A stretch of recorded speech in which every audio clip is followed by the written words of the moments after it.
मैं बताने की कोशिश करूँ तो बुढ़ाल पेंटा जोड़ा बुढ़ाल पेंटा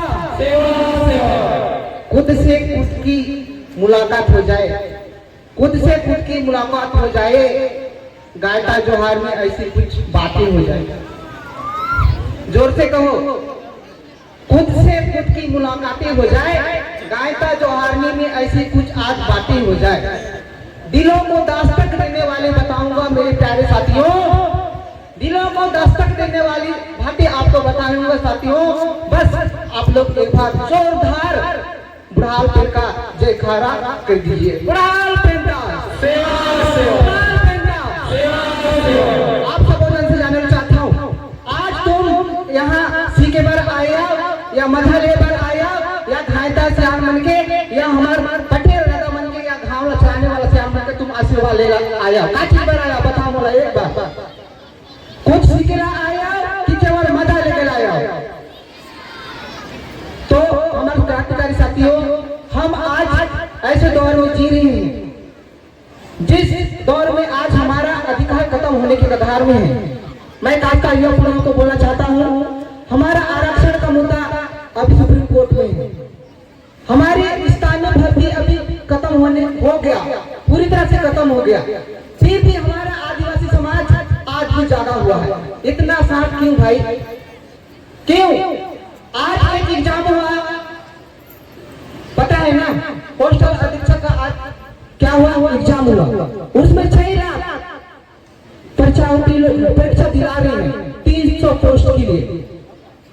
हमारा एक तरफ हमारा आरक्षण खत्म हो रहा है, हमारा हक अधिकार खत्म हो रहा है, और हमारी युवा भाइयों को कोई खबर नहीं है कि हमारा हक अधिकार का क्या हो रहा है।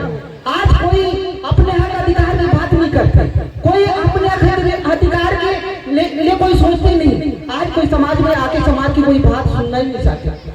सोचो आज के जमाने में इतना कॉम्पिटिशन, 300 पोस्ट के लिए 600 लोग, मतलब एक पोस्ट के पीछे 2000 लोग हैं। एक पोस्ट, एक नौकरी के लिए 2-2000 लोग आपस में लड़ाई कर रहे हैं।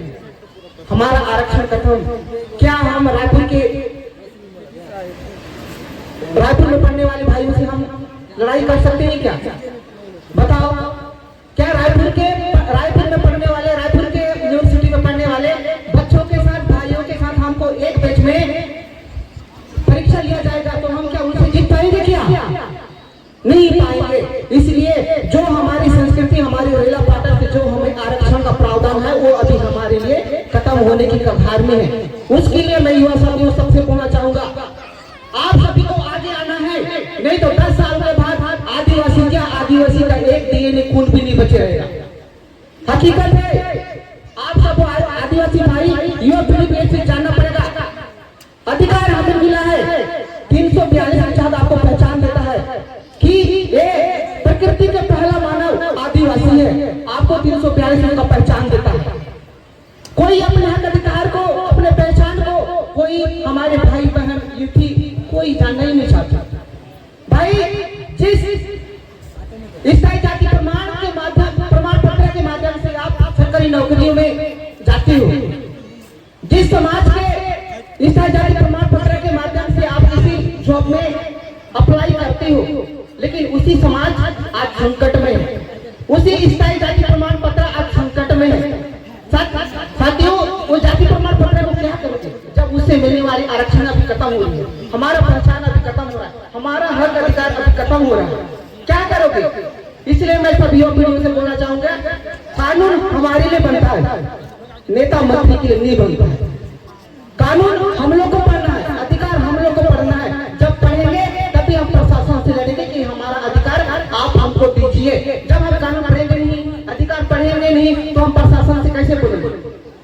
मैं एक ही बात, प्रधानमंत्री सड़क योजना अभी हर साइड चल रहा है, उसमें ग्रामीण क्षेत्र में 8% आर्टिकल 300 पढ़िए बोलता है कि अगर 5वीं अनुसूचित क्षेत्र में किसी किसान के खेत से होकर जाता है, चौड़ीकरण होता है, तो उसको आर्टिकल 300 के तहत उसको मुआवजा का प्रावधान है। लेकिन पता नहीं हमको, हमारे जमीन से सड़क बनते जा रही है, फिर भी हमें मुआवजा तो क्या, हमें में मुआवजा के बारे में भी पता है। एक क्या कई क्यों हो रहा है, हम समाज से मिले अधिकार को हम जान नहीं पाए, समाज के लिए जो कानून बने हैं उसको जान नहीं पा रहे हैं। तेरा दिल क्या है उसको हम जान नहीं पा रहे हैं। आर्टिकल 19 के पैरा 5 कहता है बिना ग्राम सभा के हमारे गांव में कोई सड़क तो क्या कोई नालीगल बन नहीं सके ना। आर्टिकल 19 के पैरा 5 के तहत कहते कि जब गांव 5वीं अनुसूचित के लोग जब तक दूसरी बाहर की आदि गैर जनजातीय जब तक दूसरी समुदाय जब तक ग्राम सभा सहमति नहीं दी तब तक वो हमारे गांव में आ नहीं सके, न कोई कारोबार कर सके, न अपन संस्कृति का प्रचार प्रसार नहीं कर सके। कई बार हमारा 5वीं अनुसूचित में रखे गए हैं। तो हमला जानना है, समझना है, तब जाके हमला हमारे जो हमारे ठाकुर जोहार कार्यक्रम है ये ला सुन के यहाँ से जो बात सुन के आप गांव में जो एक परिवर्तन करो, परिवर्तन का है आज के बाद गांव में जाके युवाओं का एकता बनाकर हमारे रीति नीति परंपराओं से जो अधिकार हमको मिला है उस अधिकार को करना, तभी जाके हम लोग का 366 के साथ जो आप लोग आदिवासी के नाम से परिभाषित संविधान करता है वो चीज बचेगा। 5वीं अनुसूचित तभी बचेगा जब आप लोग का रीति नीति नहीं बचेगा। तो मुझे बेटी अवगत किया गया है, शॉर्ट में बोलना लेकिन जोर से बोलना, समय का अभाव है, बोलने के बहुत सारे बातें हैं भाइयों, लेकिन यही है मैं अपने को ये बोलना चाहूंगा कि आप लोग जागिए, नहीं जागो तो आने वाली पीढ़ी एक दिन आप लोग के टॉयलेट जाने के लिए जगह नहीं रहेगी। ये आप लोग लिख के रखिए जिस अधिकार के लिए भीमराव अम्बेडकर अभी छोटो देखिए, जिस अधिकार के लिए, जिस अनुसूचित जनजाति के अधिकार के लिए उन्होंने अपने बच्चे की लाश को अपने घर में छोड़कर संसद भवन में संविधान सभा में गई। हम आदिवासी भाइयों के हक अधिकार को, हमारे अधिकार के लिए उन्होंने अपने बच्चे के लाश को घर में छोड़कर चल दिया। कहाँ? संविधान सभा में। संविधान सभा में इसलिए गए अगर मैं आज नहीं जाऊंगा तो आदिवासी भाइयों के रीति नीति से जो अधिकार मिलता है उसको वो हमेशा के लिए खत्म हो जाएगा, उसको कभी मिल नहीं पाएगा। हमारे आदिवासी अनपढ़ के अनपढ़ ही रह जाएंगे, उनको पढ़ने का ना नौकरी करने का कोई अधिकार नहीं रहेगा। ऐसा सोचकर भले मेरा एक जन बेटा मर जाता कोई बात नहीं, लेकिन उसके पीछे मेरे आदिवासी समुदाय 10 करोड़ आदिवासी भाइयों का बेटा लोग आगे बढ़ पाएंगे। ऐसे मनसा लेकर अपने एक बेटा को के लाश को बिना दफनाए संविधान सभा में जाकर हमारे हक अधिकार की बात संविधान सभा में और संविधान के आर्टिकल 244 में लिखा है और आज हमें पेशा कानून का अधिकार दिया। वो सब बदौलत है भीमराव अम्बेडकर। आज हम जल जमीन हमारा है बोलते हैं, उसके पीछे इतिहास जब देखेंगे तो गुंडादुर नेता नार गुंडादुर जिन्होंने आमर पान के टहनी को जगह जगह में रखकर 1910 में एक महाभूमिकल आंदोलन किया। उस महाभूमिकल के माध्यम से आप लोगों को जल जंगल जमीन का अधिकार मिला।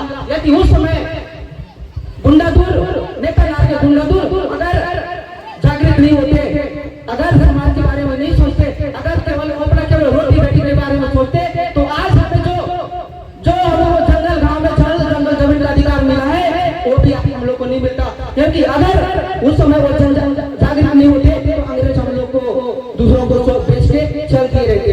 उस समय नेता नार और झारखंड के हमारे बिरसा मुंडा जिनका चाय इन्होंने हम आदिवासी भाइयों के लिए अपनी जवानी कुर्बान कर दी। 33 साल की उम्र में हम लोग शहीद हो गए और हम 33 साल की उम्र में हम अपना लाइफ का निर्णय नहीं कर पाते कि हमको किस दिशा में जाना है, समाज के लिए हमको क्या करना है, समाज के लिए समाज ने हमको क्या दिया है, ये चीज का हम लोग अभी तक निर्णय नहीं कर पाते।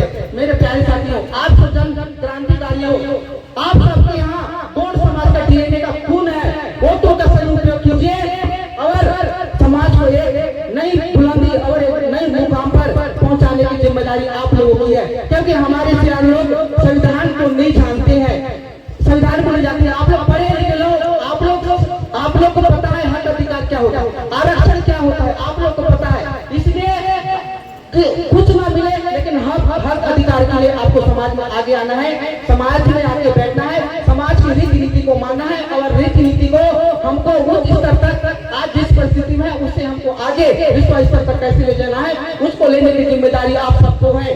मैं आप सबसे एक ही बोलना चाहूंगा कि अगर युवा साथियों आप लोग अगर साथ दोगे, अगर एक तो बनाओगे तो बेशक हमारी जवानी, मेरी जवानी अपनी संस्कृति अपने रीति रिवाज के लिए कुर्बान है। बस आप लोग की एकता चाहिए। जिन लोग हमारी संस्कृति को अभी विकृति कर रहे हैं, हमारी संस्कृति को अभी क्या कर रहे हैं, संचालित कर रहे हैं, उनको हम खुले चैलेंज करेंगे। बस आप सबकी एक सहयोग की अपेक्षा है। बोले